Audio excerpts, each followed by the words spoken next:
Kang, saya ini pemula ingin beternak domba, apakah harus beli yang kecil atau beli yang besar?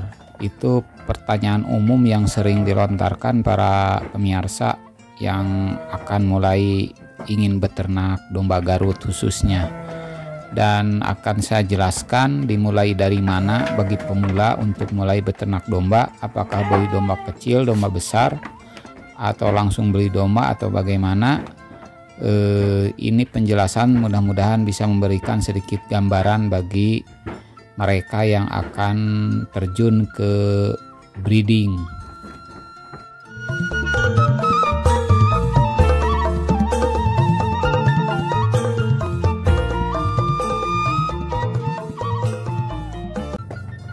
Assalamualaikum warahmatullahi wabarakatuh. Alhamdulillah saya bisa bertemu kembali di konten edukasi kandang domba Saung Tani dengan pemirsa semuanya, para subscriber, para pemula terutama. Saya menjawab pertanyaan yang pada umumnya ngejapri dan lain sebagainya, termasuk di komen menanyakan, Pak, saya pemula mau belajar beternak domba harus beli yang bagaimana? Atau Pak, saya pemula mau beternak domba mulai dari mana? Mudah-mudahan jawaban ini memberikan gambaran sedikit, walaupun tidak menyeluruh, tapi mudah-mudahan ada sedikit bahan pertimbangan kita mulainya mau dari mana dulu. Yang pertama begini ya, bagi pemula yang ingin beternak domba biasanya angan-angannya terlalu melambung tinggi, dan nanti kalau jatuhnya akan sakit juga karena terlalu tinggi, karena terbuai dengan informasi-informasi media sosial yang menayangkan keberhasilan mereka yang telah beternak domba. Mereka yang sudah berhasil itu tidak berhasil seperti sekarang saat ini, jatuh bangunnya berkali-kali, bukan sekali saja. Untungnya dan ruginya itu sudah mereka lewati, dari susahnya dan senangnya sudah mereka lalui.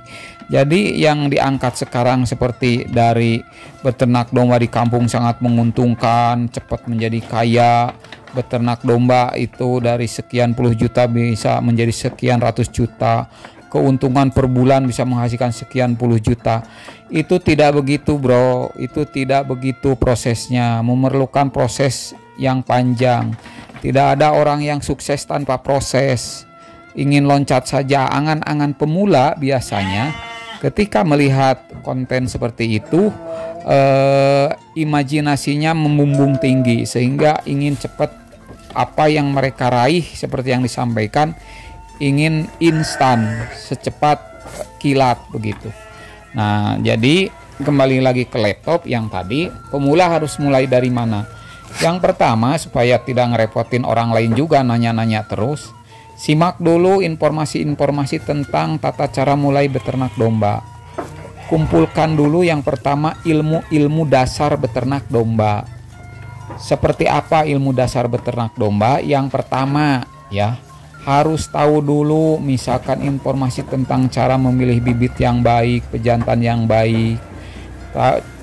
Terus cari dulu ilmu tentang tahapan perkembangan hidup domba, kapan birahi, umur berapa mulai kawin, kemudian misalkan bagaimana ciri-ciri bunting, bagaimana cara mengawinkan, bagaimana hama penyakit.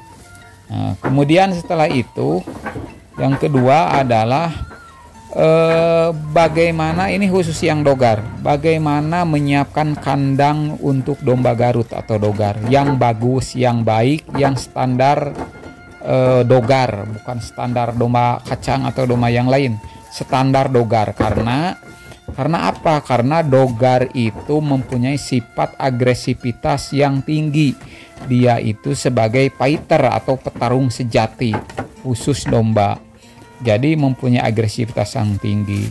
Sehingga baik kandang, tata laksana kandang, itu tata laksana kandangnya harus sesuai dengan standar dogar. Kemudian yang ketiga, tata cara perawatan, baik pakan dan lain sebagainya. Suplai pakan mau dari mana, apakah dari luar atau mempunyai pakan sendiri, bank pakan sendiri, nanam dengan rumput yang dibudidayakan. Itu semua harus disiapkan dulu. Misalkan mau beternak domba 50 ekor, bang pakannya luasnya berapa, kebutuhannya berapa, kalau bobot tubuh domba sekian, kebutuhan per harinya berapa per ekor. Itu harus ilmu-ilmu dasar itu harus tahu dulu. Jangan ujug-ujug pingin beli domba angan-angan akhirnya nanya, "Pak, saya mau beli ke Saung Tani, budgetnya segini, kira-kira dapat domba apa? Baiknya yang kecil atau yang besar?" Wah, itu mah ngalirkeun pemirsa. Jadi harusnya ilmu-ilmu dasarnya dulu buka, silahkan di konten Saung Tani. Semuanya kuasai dulu, semuanya sudah ada, sudah lengkap. Setelah itu pemirsa, semua ilmu-ilmu dasar itu sudah dapat, bang pakan sudah siap, baru siapkan kandang. Kandangnya sesuaikan dengan jumlah pakan yang tersedia, bang pakan yang tersedia, atau sesuaikan dengan budget yang ada. Jangan ingin angan-angan tinggi, ingin usaha. Bro, usaha di domba itu, di ternak domba itu tidak mengandalkan uang. Nih, banyak yang uangnya banyak tapi gagal beternak domba. Jadi tidak semata-mata dengan modal uang saja. Baik sumber daya manusia, SDM, apalagi yang menggunakan ABK, anak buah kandang, mempergunakan tenaga orang lain, kemudian sumber pakan, tata cara pemilihan bibit yang benar, sumber bibit, sumber pejantan, dan sampai ke nanti pemasarannya bagaimana. Itu harus sudah dipikirkan, bro. Kemudian ini saya terakhir, itu mah yang tadi kuasai ilmu dasar beternak dulu. Seperti yang tadi saya sampaikan, dari mulai ilmunya, siapkan bang pakannya, siapkan kandangnya, terakhir baru bagaimana dombanya. Nah, pertanyaan ini yang umum, saya harus mulai dari beli bibit yang kecil atau yang besar?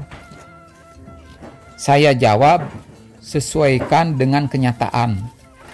Contoh, kenyataan bang pakan hanya mampu untuk 10 ekor, beli 10 ekor.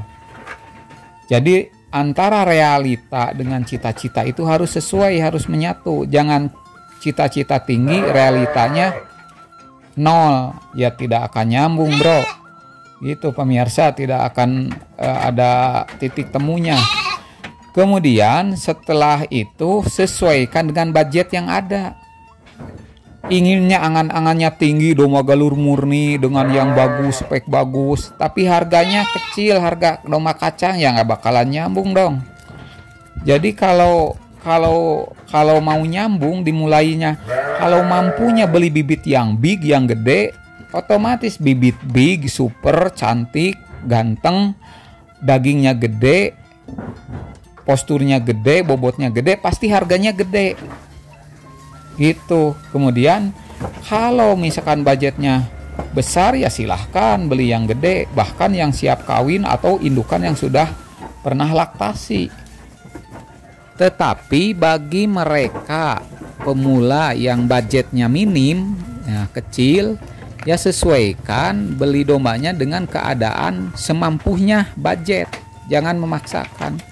Bedanya kalau yang budgetnya besar dengan populasi yang banyak, gede modal, ya itu makan wajar. Modalnya gede ya hasilnya cepet. Kita modalnya kecil, pingin hasilnya cepet, ya nggak bisa juga ngejar orang lain dong. Kita sesuaikan, wayahna belajar dulu, sabar dulu, beberapa bulan kita mengikuti prosesnya dulu. Justru yang kecil itu yang penting mengejar populasinya dulu.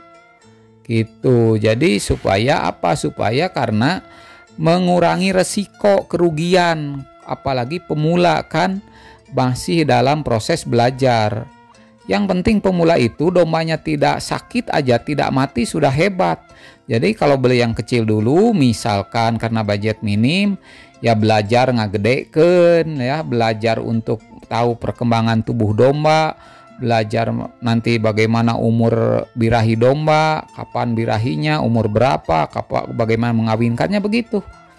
Justru di sana akan mengasah kemampuan, keahlian, kesabaran, kemudian banyak ilmu, karena banyak ilmu yang didapat mulai dari perawatan dari yang kecil.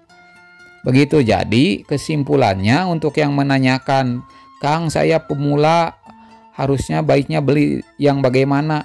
Ya pemula kalau duitnya banyak ya mending sekalian yang gede aja supaya cepat produksinya. Pemula yang duitnya sedikit, yang budgetnya minim ya beli wayahna, beli yang kecil saja. Gitu, mampunya 1-2 ekor, yang penting dapat ilmunya, proses belajarnya dilewati, dilalui. Tidak ada yang sukses kata saya juga tanpa proses. Mereka itu yang berhasil berkali-kali gagal. Kayak seperti kita bagaimana ketika masih bayi belajar berjalan sehingga sekarang bisa lari. Itu tidak ada kata putus asa. Terjatuh bangun lagi, terjatuh bangun lagi, terjatuh bangun lagi. Dan itu akan diasah di ternak domba.